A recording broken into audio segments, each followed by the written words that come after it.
Rodolfo. Cícero Melo agora é ponte aérea para o Rio de Janeiro para falar com Pedro Henrique Torre, trazendo as notícias do Flamengo. Tudo bem, Pedro? Seja muito bem-vindo. Um beijo para você.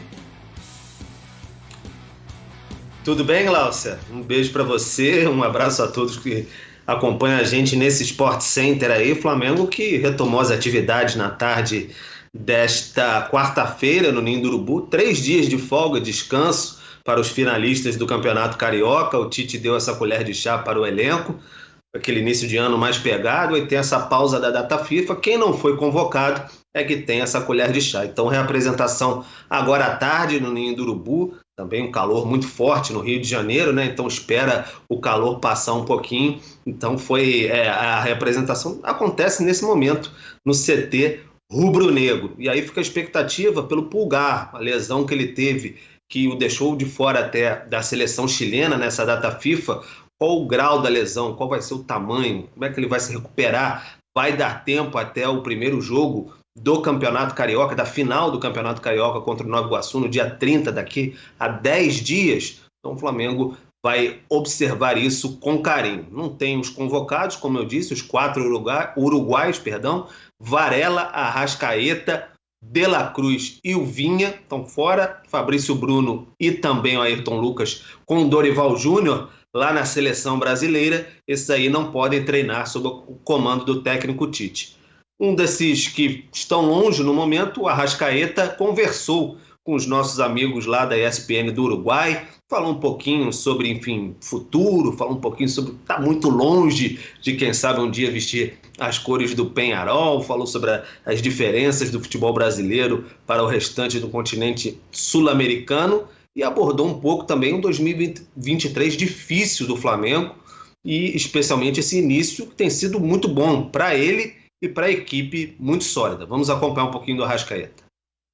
La verdad que un año atípico el 2023, no estábamos acostumbrados a estar en zonas que nos pasó el año pasado. Então é isso, agora o Arrascaeta está lá com a seleção, volta ainda a tempo do primeiro jogo, com todos os convocados, né? Voltam a tempo todos eles para o primeiro jogo da final do Campeonato Carioca, vai ser no dia 30, daqui a 10 dias, um sábado, porque o Flamengo na terça estreia pela Copa Conmebol Libertadores na Colômbia, na altitude de Bogotá. Então o Flamengo vai ter que jogar o Carioca no sábado, mais para a noite, o horário ainda não está definido, a Ferdi vai divulgar muito em breve, e aí depois já segue para a Colômbia para disputar essa estreia aí, porque, enfim, promete bastante essa Copa Conmebol Libertadores, Glaucia.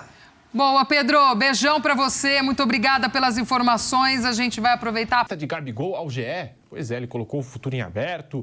Falou também da Libertadores, que se aproxima. Tem algumas marcas que podem ser alcançadas por Gabriel Barbosa ou Gabigol nesta temporada, mas também deu o recado. Preciso de minutagem, preciso de minutos em campo para conseguir essas marcas. Então, vamos lá. O Gabigol, em entrevista ao GE, nós temos as aspas aqui no bate-pronto da Jovem Pan. Ele disse o seguinte: acho possível a vice-liderança geral da artilharia da Libertadores. Atualmente, Gabigol com 31 gols, 1 pelo Santos, os demais pelo Flamengo, está a 6 dos uruguaios Fernando Morena e Pedro Rocha. E ele disse que acha possível alcançar essa marca. Espero que isso aconteça, sabendo que a gente tem que jogar o maior número de jogos possível para isso acontecer. E eu também tenho 28 anos.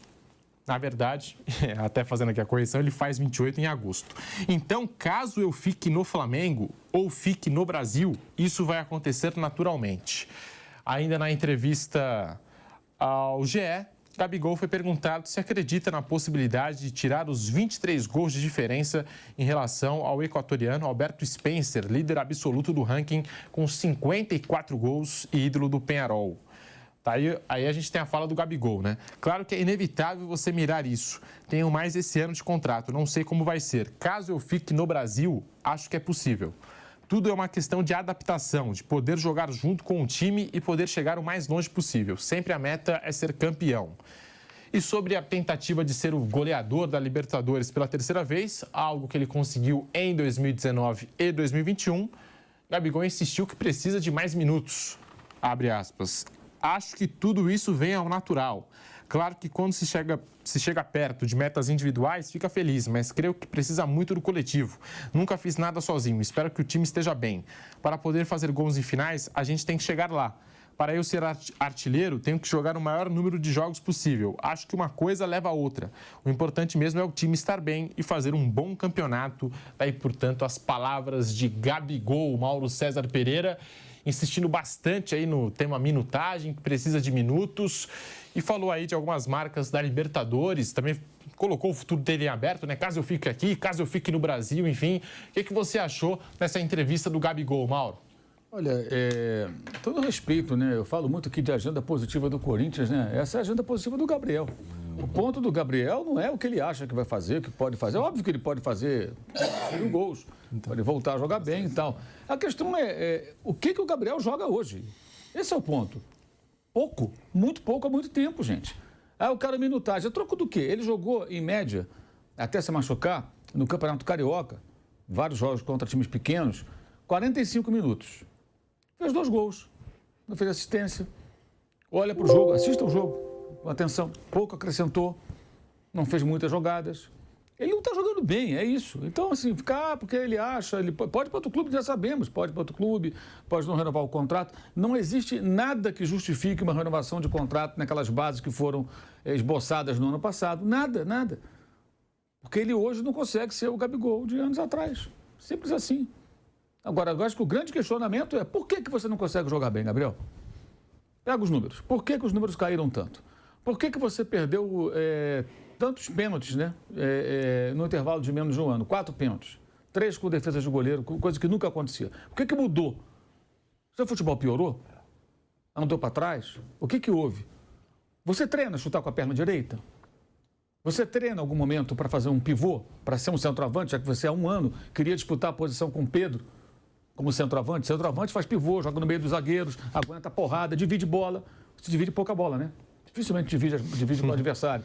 É mais a bola no pé e tal. Tem outros predicados, outras virtudes. O jogo físico não é muito a sua praia. Tem uma série de questionamentos que a gente poderia fazer para o Gabriel.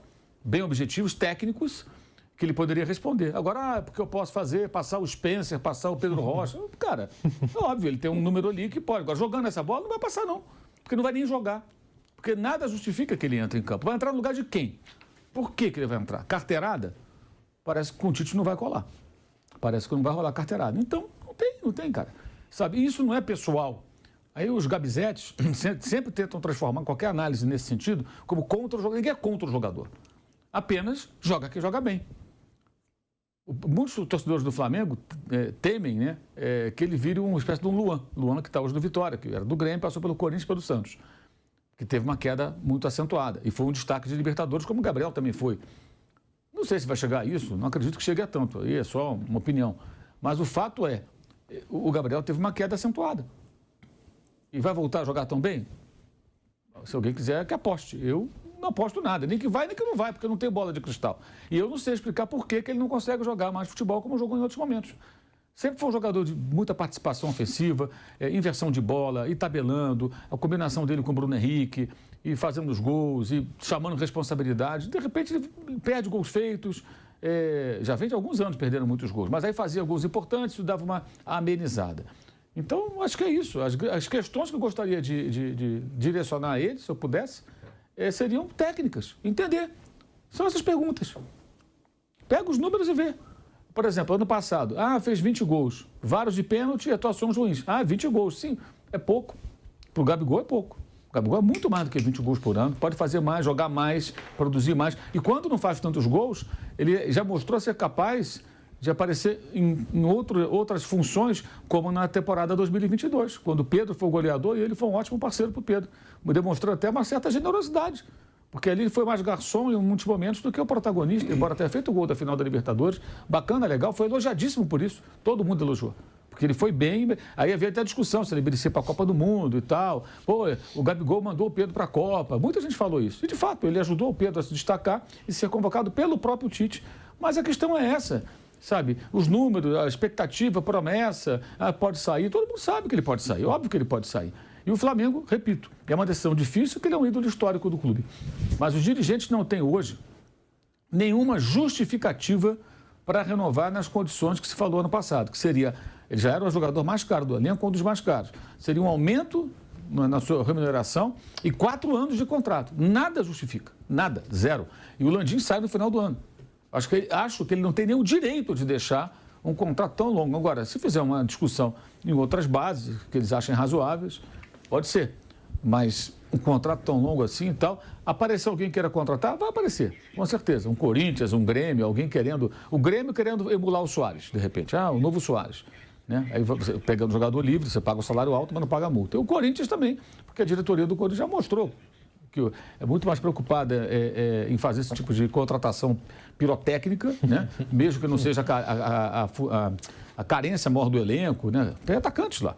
Mas, enfim, seria algo de grande repercussão, mesmo sem entrar em campo, né? Do que organizar o clube, que necessita urgentemente ser reestruturado na sua gestão, na parte financeira, etc. Então, acho que a questão é essa. Os pontos mais importantes ainda não foram, acho que, abordados. E seria interessante que ele pudesse falar sobre isso, sabe? Que ele fosse questionado e falasse sobre isso, para a gente poder entender, afinal, o que o Gabigol teria a dizer sobre a sua má fase, que veio de longe, hein? Veio de longe. Hoje, do sábado, por exemplo, ele não entrou, muita gente questionou. Sabe por que questionou? Porque toda vez que ele fica no banco, ele entra.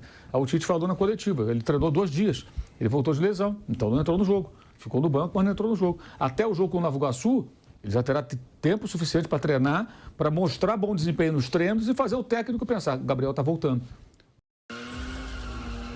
Mete um gol, joga bem, pô, olha só, o Gabriel está voltando. Aí muda a pauta. A gente vai falar coisas diferentes aqui, o torcedor vai ter outra reação, os dirigentes vão começar a pensar, ele está voltando a jogar bem, temos que ficar atento. Aí vai ter que jogar bem de novo, e agora que vem a hora para mostrar serviço. O Flamengo fará em 64 dias 19 jogos, por 4 competições.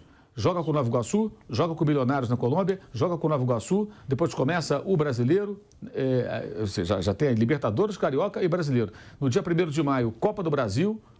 Então serão 4 competições, 64 dias, 19 jogos. É óbvio que o Pedro não vai jogar todos os jogos, é evidente que o Cebolinha não vai jogar todos os jogos, é evidente que o Bruno Henrique, o Luiz Araújo, nenhum deles vai jogar Arrascaeta, ninguém vai jogar todos os jogos. O Tite vai ter que revezar. Então, oportunidades virão, a minutagem vai aparecer. Vai aparecer, vai começar jogando, vai entrar durante o... Não tem como, porque ninguém vai conseguir jogar todo o tempo. Então, é só esperar um pouquinho. De que maneira? Treina, cai dentro, treina, chuta com o pé direito. Treina, chuta com o pé direito, para quando ela sobrar na direita, na destra, né? Mandar a bola para dentro do gol. Treina a cabeçada. Pode treinar alguns fundamentos. Eu estava vendo uma entrevista do Tele, um trecho outro dia na rede social, no Bola da Vez da ESPN, no Roda Viva, da TV Cultura, que são parecidos, né? No formato. Eram, pelo menos, no passado, hoje não mais. Aquela galera toda entrevistando e o cara no meio. E ele falando sobre isso, né? E assim, me parece atual até hoje. Ele falando, não adianta você ensinar a tática para o jogador se o cara não consegue executar os fundamentos básicos, que é um passe, um domínio, um cruzamento. Aí ele cita o Cafu, ele fala das broncas que ele dava no Cafu, até o Cafu aprender a cruzar. Aí ele fala que quando via o Cafu jogar na seleção cruzando a bola errada, ele ficava com vergonha. Ele falava, ficou com vergonha, porque, pô, era jogador dele. Então, assim, o Tele tinha essa preocupação. Eu acho que mesmo os jogadores formados, o cara pode melhorar. O Messi, que é genial, mas vamos citar com exemplo, então, que está lá sempre na excelência, o próximo dela. O Messi não era batedor de falta. O Messi não batia falta no time do Guardiola lá dos anos do campeão europeu, 2009, 2011. Não era batedor de falta. De repente, um dia ele bateu uma falta num jogo e outra. Hoje ele é um exímio cobrador de faltas. Porque em algum momento ele falou, eu vou aprender a bater esse negócio aqui. Faço tanta coisa no futebol, por que eu não bato falta? Falei e bateu. Então, nada impede que o Gabriel melhore o arremate com a direita, o trabalho dentro da área, para quando tiver que jogar dentro da área em alguns momentos, até para ele ser mais versátil, poder competir mais por outras funções no campo, que ele divida mais, sabe, participe tenha um jogo mais físico, dispute mais bola, e não só no pé limpa, às vezes é preciso ter um contato, ser um atacante mais completo, entendeu? É isso que ele pode ser. Porque a gente fala muito assim, não, o Gabriel, ele não é isso, ele é um segundo atacante, ele não é um centroavante, tá ok.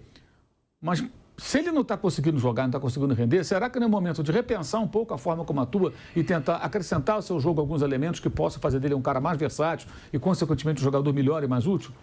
É um caso para se pensar. Eu acho que sempre é possível mudar. Ele, como você mesmo corrigiu, Pedro, ele ainda vai fazer, em 30 de agosto, 28 anos. Ele ainda é um cara jovem, tem muito tempo ainda, pode ainda melhorar muito seu futebol. Mas aí são ações, né? Palavras, né? Como diria Paulo Autuori, né? Letras formam palavras que formam frases. É maravilhoso, né? O Paulo Autuori falando aqui. A entrevista parece algo institucional da Conmebol, né? Sabe aquelas entrevistas da Conmebol? E aí, Gabigol, você vai disputar o meu torneio esse ano? Vai bater as marcas? Pois é. Enfim. No centro do Rio. Como a gente sabe, o último passo tinha sido o encontro do presidente da Caixa, Carlos Vieira, com o presidente do Flamengo, Rodolfo Landim, em que o Flamengo apresentou o projeto para a Caixa da construção do estádio nesse terreno que é no centro do Rio, do lado da rodoviária, chama terreno do gasômetro, e que pertence a um fundo imobiliário Porto Maravilha, que é gerido pela Caixa. Tem uma discussão de preço entre as partes. O Flamengo quer pagar, por exemplo, o mesmo valor que a prefeitura pagou para desapropriar um terreno que é dentro fazia parte desse terreno, que foi uma desapropriação para construir o terminal Gentileza, um terminal rodoviário que até diminuiu um pouco o terreno para a construção do estádio do Flamengo, diminuiu o espaço. Mas a Caixa está alegando que houve uma valorização do fundo. O fundo valia 700 milhões de reais até dezembro de 2023 e agora vale 5 bilhões, ou seja, numa reavaliação, e ainda não se chegou ao preço. Então é uma discussão complicada de preço, não é uma discussão fácil. Mas o Flamengo sim, ao contrário que estão dizendo, tá pessimista e tal. Na real, ele está muito engajado nesse projeto do gasômetro, tanto que contratou uma equipe que já participou do projeto do Porto Maravilha,